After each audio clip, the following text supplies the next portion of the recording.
एक जण दुःखी होता, निराश होता, सतत संकट, सतत अडचणी, सतत प्रश्न. एका साधूकडे गेला.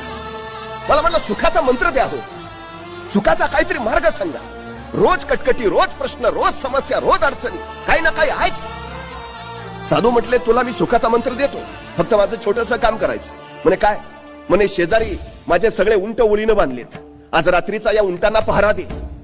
ज्या क्षणी सगळे उंट झोपलेले तुला दिसतील किंवा बसलेले दिसतील त्या क्षणी तू माझ्याकडे ये, मी तुला सुखाचा मंत्र देतो. त्याला म्हटलं एवढं सोपं काम, तयार आहे. तो लगेच त्या उंटाकडे गेला, रात्रभर पहारा द्यायला लागला.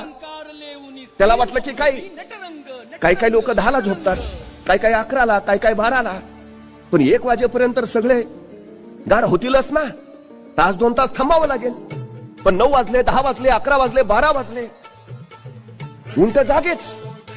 नंतर त्याच्या असं लक्षात आलं, एक बसला की दुसरा उठून उभा राहायचा. आता हा बसेल म्हणून वाट बघावी, तो बसला तोपर्यंत तिसरा उठून उभा राहायचा.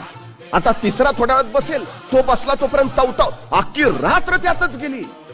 सकाळी साधू त्याच्याकडे गेला, काय रे तू आला नाही सुखाचा मंत्र मागायला? अहो म्हटलं तुम्ही काय सांगितलेलं, ज्या क्षणी हे सगळे उंट एका वेळी बसतील किंवा झोपतील त्यावेळी माझ्याकडे रात्रभर थकून गेलो, टक्का जागा आहे, अशी वेळच आली नाही की ज्या क्षणी सगळे उंट बसलेत किंवा झोपलेत, एक बसला की दुसरा उठतोच आहे. साधूंनी सांगितलं बाळा, आयुष्याचं नेमकं असंच आहे. एक संकट संपलं की दुसरं आपोआप उठून उभा राहत असतं.